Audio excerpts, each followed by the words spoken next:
knew it was on. He just wanted to wheel the grandkids in and brag a bit. Probably got the jumper on underneath. No, that was great. Thank you. Then there's a jumper over there, your jumper, Jeff Southby, and Perce would have been there. David was there with his jaw wired up. I'm not sure if you went on the trip or not, Vin, when they went around the world after 72. George Harris, some money-making scheme to go around the world and show Carlton off. Just tell us, maybe Perce, tell us, I'm sure you got up to some festivities over there. What was it like to, you went and played games against a world team? A wonderful trip. It was a great trip, and after winning the flag, after that we went to Adelaide, of course, and we had to play Mal Brown, and we had to play them on Saturday, and then North Adelaide on Sunday, and North Adelaide played Launceston or something, they had no each, and we had to play this after winning the premiership the week before, and everyone, anyway. Mel Brown played up and whacked me in the door anyway. Yeah. He got out too, he got off, he whacked everyone anyway, so we've gone overseas and he's the opposition captain. And then he was trying to, crawl up and suck out, say, it's my shout and all that. So he thought about it and he said, okay, it's your shout. But it was a great trip. We played in London and Athens and Singapore. Last game was hard over there, the heat and the sweat, and we only had Dr. Bigley had to handle the opposition team and our team. He had to do all the bandages, and he was pouring sweat. He said, Gary Dempsey, he's a bloody hypochondriac. And I'm saying Doc B, yes, he is a hypochondriac. Anyway, but we had some hassles on the way home. There might have been a shortfall in funds, but I think they hauled out an Amex card from somewhere, ran me all right back at my piece. But it really was a fantastic trip. That's sort of one of the benefits, Jeff, of being a Carlton player in that era, isn't it? Yeah, well, I mean that was unbelievable. How exciting it was to actually then go on a world trip after winning a premiership and playing against an all-star side, which was comprised of some pretty special players. They had from interstate and from the VFL, but we had Barry Robram and what was well, you had Malcolm Blight. I can't think of it. Malcolm Blight, yes, yeah, there were some great players. And Royce Hart was there. I think Bruce touted him up again, didn't he? Yeah. Oh yeah, he was on him. Yeah. He was in the end, he was saying, not here. 5 games he played against Bruce came along, that was his biggest effort in his life, I reckon, to actually turn up and go on a world trip. But it was magnificent playing in playing on the Oval in 1972 in front of now King Charles and shaking his hand. I was still injured from one of those the game the following week, the grand final, so I didn't play in that game, and it was we went to Athens, and that was amazing because we played on a soccer field, which was obviously not that big, and we had 4 Greeks up each end holding goalposts up, and it was beautiful. The Torps, they went to centre half forward without a problem. Yeah, that was an interesting time at Athens. We had about 6,000 turned up, and they were all probably relatives of Greek Australians that had come out, migrated out. Yeah, probably Andy's ancestors too were over there somewhere watching the game, and so no, that was special. After Singapore, and you're right, Perce, I finally got myself fit to play that in that game, and I thought it was half time. Before the game, because I was sweating that much, just getting changed. So it was a hot climate to play footy in. But and after about 2 weeks of well, it was pretty good. Mooney's Bar was great, wasn't it, in London? Spent a bit of time there. Again to Paris. Oh, Paris. That's my second book. It'll be on there. 73. So Richmond are favourites in 72 and Carlton beat them. In 73, Carlton are favourites. And leading up to the game, 2 of the best players from the year before, Trevor Keogh does a hemi and Barry Armstrong gets appendicitis. And so they have to pull out literally the week of the grand final. There's a bloke in the twos who won the Gardner Medal for best and fairest in the twos, so he could obviously play pretty well. He's only a skinny kid at the time, and you injure yourself in the first week of the seconds finals, and they lose, so you think you're done, and you're just turning up to the club for a bit of rehab, and suddenly you get asked to just come and train with the seniors for a bit of experience. Just tell us about how that played out over the next couple of weeks. Yeah, very true. We played in a final against Footscray, I think it was, at the MCG. We got beaten. Had a bad corky, so just come up to the club to try and get the corky right over the next probably 2 weeks. And Keith McKenzie just saw me in the physio room there and said, you should get out and train with the boys. It'll give you a good experience, So once the corky was okay, I started to train. So that was in basically the last week of the finals.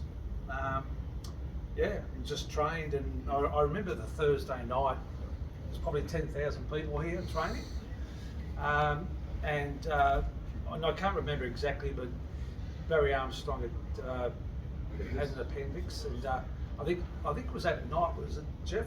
Was it Trevor Keogh do a hamstring that Thursday night, or Jimmy? I can't recall, but He had it. Certainly had it. And he was doing one last test and it failed. Okay, yeah. Anyway, Trevor Keogh did a hamstring, and while I was training, I remember Keith McKenzie coming up to me and saying, "Listen, son, train well. You might get a game." I just couldn't believe that. I was just really enjoying just training, and and after training, I was named in the side. And the rest is history. To that point, Vin had played 2 senior matches. His first game he started on the bench and he got a run for the last 5 minutes. In the second game he came on at 3/4 time, so he played a quarter of senior footy before the grand final. I imagine when you turned up at your mum's house, when you walked back over the road to mum and dad's, they got a bit of a shock when they probably didn't believe you, did they? No, exactly. It was a little bit of a whirlwind time at the time. I mean, the very next day, I had the papers and photographers turn up and all that sort of stuff, and I was a bit young to be able to handle that. I think these days it's a little bit easier for players. And I did look. I was only 19. My memory getting to the ground was, I didn't have a lot of advice by anyone really. It's no one's fault. That's just the way the times were. Today is different. You have a bad game today, and everyone gets around you and tells you it's okay. Back then, it was a little bit different. Yeah, it was a bit. Jeff, in the papers in the lead up to the game, Lou Richards, in his usual match previews, was sensationalising things, but he said, I suggest that Jeff Southby and Vin Wake look out for what might happen today. And I thought, well, has he been down to Richmond and had a word with Graham Richmond? Because what he said played out on the game. Did you go into the game thinking anything different than normal might happen? Well, we were always concerned about the brutality of the Richmond side, and having to play regularly on Neil Baum, yes, I was certainly aware that anything could have happened, and it did actually. The incident in the second quarter when I led Barmy to the ball and was about to take possession, I think, and bang, next minute I'm getting myself off the ground, trying to even clear my head to work out who I was, basically. And yes, he came from behind and whacked me, and it was a pretty brutal attack. And anyway, Dr. Briglia came out, Billy, and he said, "How you going?" He said, "What's your name?" And I think I said to him, "Give us a clue." And so I sort of half recovered, and I played out the rest of that quarter. And Billy then examined me again at half time, and he said, "No, you're not right, son. Stay off." So, and it took me 3 weeks probably before I felt ready I could have played again probably. So it makes it interesting with the 12-day concussion rule at the moment. That's another big issue that's coming through at the moment, and it's going to be a big one for the league and the clubs to handle, I think. So, but yeah, look, it was a very disappointing end for my grand final that day, and the fact that we lost, and yeah, it wasn't a pleasant day. We had a launch at the MCG the other day, and I had you and Neil sitting next to you. I sat in between like Jerry Springer. I was a bit nervous, but Jeff handled himself very well. But you were comfortable enough to say, I don't respect what you did as a player, despite what you've done later on in footy. But just tell us about how you view Neil today. Oh yeah, look, Barmy, he was consistently doing that not only against Carlton, but against a lot of other teams over his career. He was a reasonably talented footballer as well, but yes, as I said to him in front of his face, basically the other day, I said, Barmy, I've got no respect for what you did on the field, but I certainly respect what you've done off the field in your career after football, which he has been a significant contributor to Australian football. So, but yeah, look, it still cuts pretty deep, and Swan's the same. You don't expect playing in a game like that. And he was saying the other day that he felt as though he had to do it because that was win at all costs at Richmond and all that sort of stuff.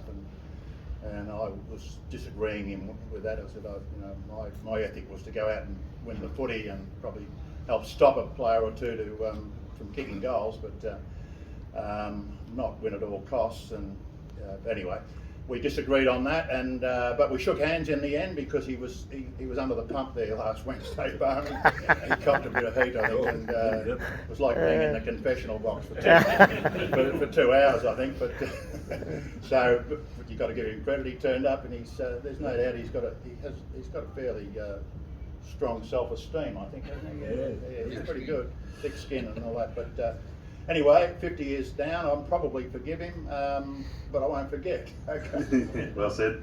And I think the Carlton fans will never forget. I know Balmy was working at Collingwood for a while, and they were doing one of the last games here, and he was walking around the boundary, and the whole crowd just stood and booed him as he walked around. So no one forgets. And that's probably 2 generations removed. So he still cops it. Just a couple more, then anyone who has a question for the guys. Purse, just seeing the other big incident from that 73 grand final was when Big Nick goes down and shudders the stadium when he hits the deck when Laurie Fowler runs into him. What was that like for you to see the great man hit the deck? It was just unbelievable. It was an accident. It all happened so quickly, and next when Nick's gone down, and bang! So Christ, what happened? But he was crook. He was sick. He was a bit sick. And that's the first time I've seen him go down, and he was a bit crook. They gave him an extra 20 yard penalty, from Ian Robinson. Ian Robinson. There was only one umpire, and Mithy was only 21, and the umpire that game, these two sides hate each other. And one umpire would run his 21, and he reckoned he didn't see him hit Southby. He didn't hit him once. I heard him hit him the first time. He said, "You do that again, I'll report you." Next time he knocked him out. Then he knocked Hawley down too. And Ian Robinson calls play on. He's an egomaniac, the bloke. I wanted to put, for those who don't know, if you've seen the Neil Balme incidents... I'm sorry, I get a bit... If you see... Scholar and him always had a clash. Who had the IQ, who had the largest IQ? Him or the Rose Scholar. You know that out here when Rose Scholar had the ball and he had him about the time wasting. No rule whatsoever. No. He takes the ball to Rose Scholar. Yeah. Just unbelievable. Anyway, I'll move on. Yeah. Long memory. I'm grinding the teeth still. The white grand final summed it up Thursday and said they get it in Tesla for a cheaper play the game, but they want to rule the game. Yeah, that's unbelievable. But in all fairness, as I said, he was only 21, but he reckons he was an Einstein. That's A PhD in mathematics. Vinny, one for you, mate. Just while you're getting the mic. Sorry. No. I put a modern. I wanted to find out. Jeff said Neil Baum didn't get reported for either of those incidents in that game, and I thought, what would happen today if that happened in a grand final? So I went to Peter Schrobb, the former MRO officer who used to adjudicate on the tribunal, and I said, "Can you watch these two incidents and tell me what Neil would have got today?" And so he looked at them both and he said, "Well, they both would have been sent straight to the tribunal. So there's a minimum 3 each. They were high and they were severe and they were intentional. So suddenly you're looking at maybe 10 for each one. And in the grand final, you get double the penalty. So he probably might have missed 2 seasons and he didn't actually get anything. He didn't even get reported. So times have changed a little bit. Vinny, you've just got a memory as well of the Laurie Fowler, John Nichols. Is that right? I happened to speak to Laurie Fowler that hit John Nichols that day, and he was telling me that the night of the celebrations, Graham Richmond got him up on the stage and they gave him a standing ovation for the act that he did. So, that's how brutal Richmond were. They applauded their thuggery. So yeah. Just one more from you, Vin. Your opponent that day was Kevin Bartlett, who's seen as a fair play. Again, you collected footy cards up to about the day before you played on him, and then this Richmond saint of a person let you know that you're in a grand final as well. Yeah, I just happened to. I could keep up with him sort of running wise, and as I said, I had his footy cards and I admired him. I thought he was a fair sort of player. I saw all the other stuff that was happening. I thought, oh well, at least I'm playing on a bloke that's not going to whack you.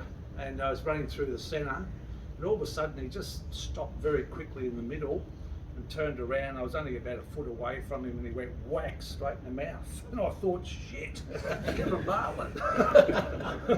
So I lost respect there for him. When you told him years later, he said, no, it couldn't have been me. He reckons it wasn't him. He says, you might be getting mixed up with Kevin Sheedy. I said, no, definitely you. And Dave, just to finish, mate, just a reflection on the era in general and being part of that Carlton-Richmond rivalry that, you cop both sides of it, but what was it like when you reflect back on it today? Well, it was a strong rivalry, but as I said earlier, I think the good thing about Carlton sides that I played in, we always played within the rules, and I think a lot of that stems back to the Norm Smith and Barassi era, where football, the rules of football were supreme. And unfortunately, I think Richmond went off the rails a bit because they just seemed to think that they could do things beyond the rules and get away with them. And unfortunately, in that situation, when you hit 3 players and not one of them is reported, it's just beyond the pale. So thankfully, there's more umpires in the game today, and they should stop that sort of thing happening again. Although you wonder after last week's umpiring performance whether they really have improved. But anyway, no, look, it was a wonderful era to play in, and we had some terrific rivalries. Not just with Richmond, with Collingwood and with Essendon, Hawthorn, and I just feel privileged that I was able to be part of Carlton in that era. We were just so lucky to have Barassi leading us into the era, Nichols taking us through it, Jezza finishing the era in 78, 79.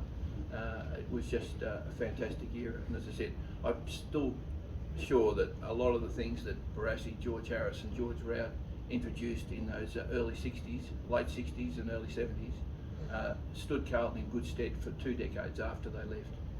Yeah. Perce, one more from you, and if I can get some hands, I'll come around and if there's anyone got any questions. Perce, a couple of years later, the Carlton-Richmond thing was still going pretty strong because you're coaching Carlton, you come up against Richmond in a final and Tony Jewell's the coach, and quarter time and you're meant to just walk down quietly to your huddle and give a nice address, but you go and front up with Tony Jewell and get the Dukes out and have a swing. What was going on there? Well, I thought one of our players were unfairly dealt with, Kenny Sheldon by, I think it was Landy anyway. Then the siren went and I said, these bastards are up to it again. playing there and all that. I came out the ground, I saw a dark chap who was in the middle of the ground. Webster, Rudy Webster. He was a fast bowler for Carlton, and he was a Carlton supporter, and he was always with us, and he was our psychoanalyst, or whatever they called him. Anyway, when we won the flag in the year before, in '79, I was running around the cup. Next minute it was taken out of my hand by Rudy. He's running around the ground with it. And I thought, oh, that's fair enough, he's a Carlton supporter. So I've gone down on the ground at quarter time, looked over at the huddle, and I see his head up above the rest, because he's about 6'6". And I did say a racist comment, but I shouldn't have said it. I did retract that, and he turned around, and they all saying, "What did he say?" And he wound them up, and I kept yelling out, and "Are you happy now? You're supposed to be a Carlton supporter." Wow. Anyway, you know, and Sheldon, have a look at Kenny Sheldon, he's your mate, and all that. And next minute, Tony Jewell, he started coming towards me. I thought, shoot, this would be interesting. There's 80,000 people here. He's not going to whack me, is he? And he started getting closer and closer, then he started to slow, and I said, oh, we're right now. A lot of wow, a lot of pushing and shoving. You weak bastard. And luckily there was a bloke there to help me, Shane O'Sullivan. If it hadn't been to him, I would have been dead, I think. Well done, Shane. Well done, Shane. Does anyone have any questions for the guys? Come on, someone be brave. I just want to know how Swan, I think the rumour was that you were going to Sydney, Joe, was that how you got to know Swan, nickname Swan? No, it's, I blame Richmond again, Ricky McLean. We were doing laps one night, and Ricky McLean said to me, "Mackay, you run like a chook with a broomstick up its backside. I think I'll call you Swan." It's one of those things said in jest that sticks to you for the rest of your life. That's how that Come out pretty well. I'd like to think that it's really because I'm a graceful high flyer. I was. It's not true. Ruptured your eardrum, didn't you, that time when you dumped you? Pardon? He ruptured your eardrum, yeah. I felt it. No, I didn't rupture my eardrum, but he certainly knocked me out. It knocked me out at the time, so yeah, and it took me a long time. Well, 3 weeks, and it wasn't a pleasant time. So I still don't respect him or Brown. yeah, the other thing was that he did feature from the front page of the Herald Sun on the following Monday as the hero, basically, which was a bit hard to take. My mum owned a boarding house in Picton Street, North Carlton, and one of my memories of waking up on a Saturday morning at 9:45, I'd hear the siren, get goose pimples and run down to the ground. Peter, 2 stories. One, I love. Me? Yes. Oh, Peter. Mum used to call me that. Firstly, sorry. By the way, I missed your hotel in Lycon Street. Oh, thank you. Yeah, it was a great spot. The 2 Some stories, good memories there. I used to love the way you clapped when you kicked the goal. Yeah, The late 60s. well, clap. I started doing early in the piece, and it just became more it was all right. I was playing well, the team was playing well, but if we weren't, there wasn't much clapping, and so then they asked me, you know, to do it more often, to make it contagious, you know, with the team effort. Did I explain that well? No, not really. No. Can we try again? No. The story about you Oh no. taking the tram and Oh, Bracey as you were running around. Can you talk a bit about that? Ian Stewart. It was Ian Stewart. He came to Carlton, he said, "I'm sick of you blokes, you're only half fit," he said, "I'm going to get you fit this time." We were going, here we go. Another one anyway. I thought he was an odd one, Stewie, because he's from Hobart. Anyway, North Hobart boy, and he's a Hobart boy. They're odd, the Hobart mob. Anyway, he said, and we went out to on a bus to up Sydney Road. Where'd we go to? Pentridge, wasn't it? No, miles past Pentridge. Oh, miles past Pentridge. Cemetery. Yeah, Faulkner Cemetery. the Faulkner Cemetery, and the young lady was there off the bus. He said, "Now you have to run home." And I said, "Geez, this is going to be good." So we started off. Of course, I was lagging. And then I got the tram. Conductor looked at me. I was lagging because the conductor looked at me and I looked at him and he said, I said, Jesus, yeah. So I got on, I'm going down Sydney Road and all the players are all strung out. And I'm pointing down behind the car. I arrive at the ground and I hop off the tram and I put I ran in, they're all there with the notepads and everything and time clocks. And Ian Stewart's there and they said, shit, look at Perth. It's working. But of course there was a lagger in the group, there's always a lagger. And he made me do it again with Keith McKenzie. It took us about 5 hours to get there. Anyone else? Yeah? Oh, sorry. Just how the hell could, after a great 79 grand final, how could the club split as it did? Could somebody talk about that and explain how that could happen? Swan was at the big meeting. I think I'll put it on to Swan. He wasn't supposed to be there. Look, it just wasn't a pleasant time. Unfortunately, George Harris wanted to take full control of the club, and the rest of the directors said that's not on. And unfortunately, George said, well, I'm going to resign, and he did. And unfortunately, Jezza backed George Harris. And one of the tragedies of modern football, in my era anyway, was to have Jezza not finish his career at Carlton. He obviously went to St Kilda and did pretty well there as a coach and a player.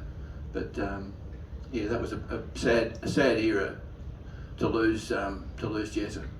And it just didn't work out. Has he ever come back? Well, he came back to Carlton, but in that period, were relationships with his former colleagues Me. fractured? Yeah, you mainly. Or Anne. Anne Jeslenko, I think she always harboured a bit of a grudge against me. But it was just unbelievable, you know. He walks out, Harris, like after winning a flag, it's just unbelievable. Everyone's, all the current supporters said, and then he walks out and Alex walks out, it halves the club. It was just unbelievable, wasn't it? Never heard of. It only happened at Carlton. But anyway, Anne came back and Alex came back in '89 as coach, and he tried again, you know, but it's a hard cable coaching. It is an easy kick, that one. Michael Voss will tell you about that. Right, guys, sorry, it's for all of you, but any memories of the structure they put up for Sir Robert Menzies to put his car up there and to watch the games? Do you remember? Yes, I did. I remember it. It used to be just over my shoulder, and it was just amazing. He was on his last legs, and they asked us if he wanted to see some Carlton players before he left us, our Worth, and I went in with Gags and Quirk, and he had a bottle of scotch close by, and he was really glad to see us. He was fantastic. He said, and he spoke about the game. He knew the game. He knew our careers, and he was our number one ticket holder. But he was into it. He knew about Quirk, and which isn't a bad effort. But then, unfortunately, then he passed away, and he was a great Prime Minister. And now we've only had a couple since Abbott, of course, who's one of our finest Prime Ministers. Well, that's a bit of silence there. We're getting political now. Anyway. What about Big Mel? Malcolm Fraser, of course. He's a wonderful Prime Minister. Of course, they're all Carlton supporters. Yeah. Over here, guys. Of all the players that have played for Carlton, fantastic performances we've ever seen. The one that I always felt we lost and we never should have was Trent Croswell. Yeah. Can you talk about what you saw of him as a player on the Carlton team? Some of the stuff he did. Just before that, I think to answer I think Perce might have went around the question a little bit about Sir Robert Menzies having his car, his Bentley, special spot for his Bentley over in front of the social club, and used to watch him and what was his wife, Paddy, yeah. Dame Paddy. They used to sit there and watch the game, and I do recall butchering one of my torpedoes one day, and it actually hit the Bentley out of bounds on the ball. So I didn't connect all the time, but yeah, generally pretty consistent with the torp, but not that day. But yeah, Brent Croswell, what an exciting, talented, unbelievably talented footballer.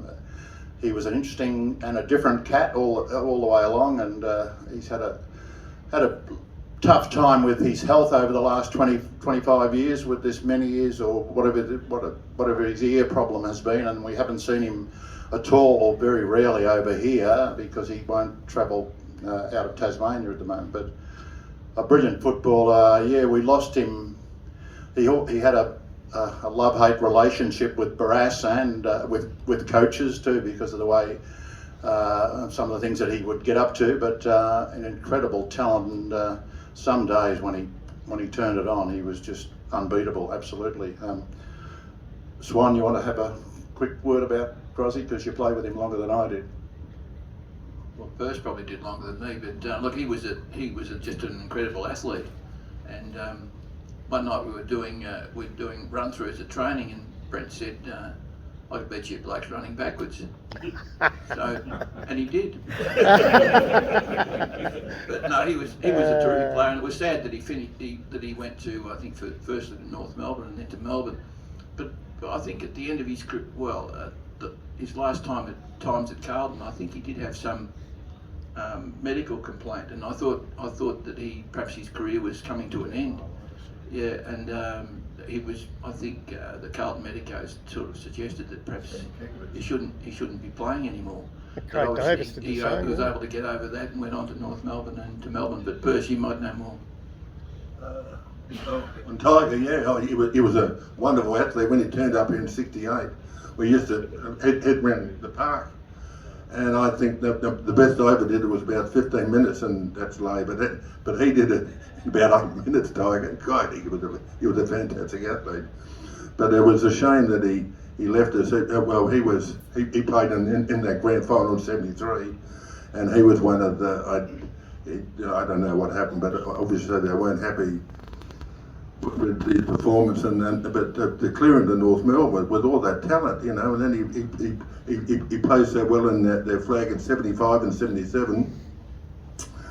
But he certainly was a rare talent, and we played North Melbourne out there, and he got hit by Sam Kekovich and almost killed him. He whacked him in the nose, and he was bleeding for about for the whole weekend. He had to go to the hospital and had to have transfusion after transfusion.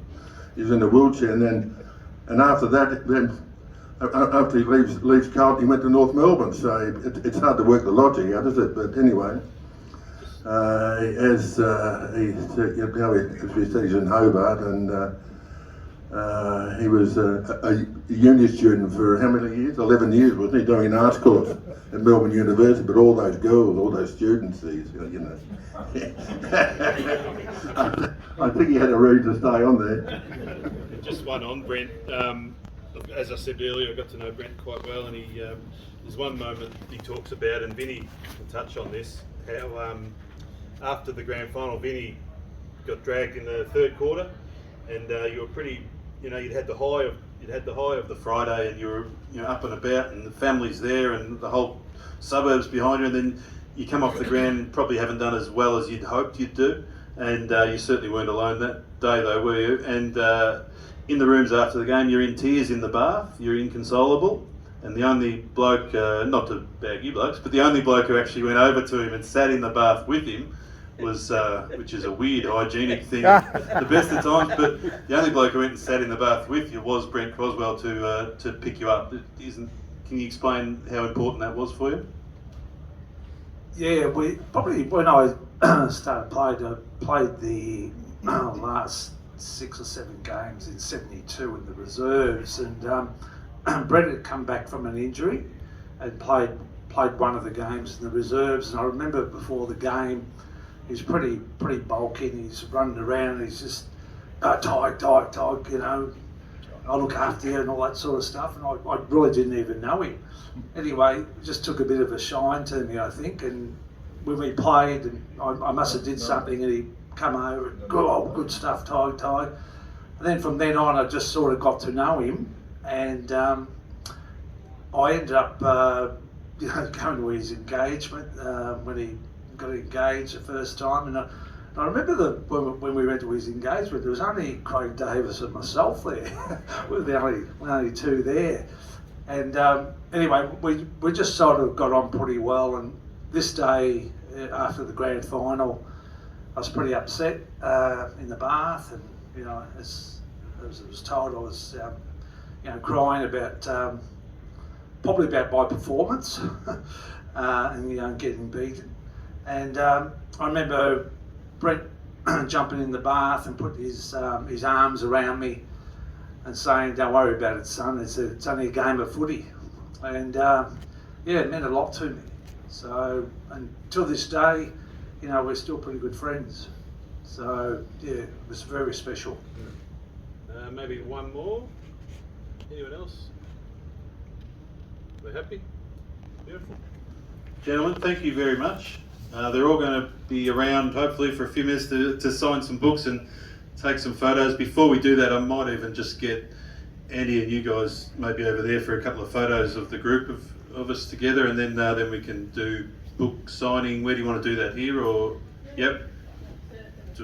Yep.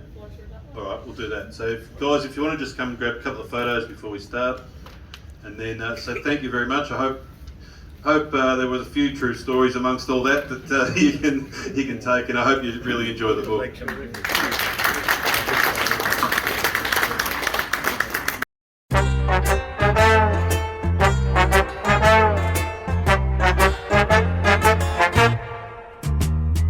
We are the Navy Blues. We are the old dark Navy Blues.